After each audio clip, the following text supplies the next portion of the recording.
para sa lagay ng ating panahon ngayong hapon po ng October 16, 2023 na kung saan sa ngayon ay patuloy pa rin po ang paglakas ng daloy ng northeasterly wind at gaya po ninyong nakikita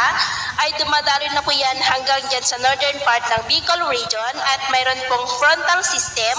dyan po sa silangang bahagi ng Luzon. Ang frontal system po ay hangganan o yung lugar kung saan nagtatagpo ang preskong hanging amihan at ang maalinsangan po na hangin na easterlies o yung hangin na mula dyan sa may Pacific Ocean na nagdudulot rin po yan ng mga isolated rains. At sa atin naman pong long range forecast ay wala pa rin naman pong bagyo na namamataan na tatawid po dito sa ating bansa hanggang sa susunod na 2 linggo o kaya po ay hanggang sa matapos ang buwan na ito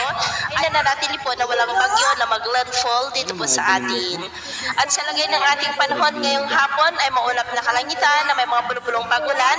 dyan po sa may Ilocos Region, Cordillera, kanlurang bahagi ng Central Luzon, Metro Manila, ilang bahagi po ng Calabar Zone, Mimaropa, Bicol Region, Panay Island, Negros, Cebu, Bohol, Leyte,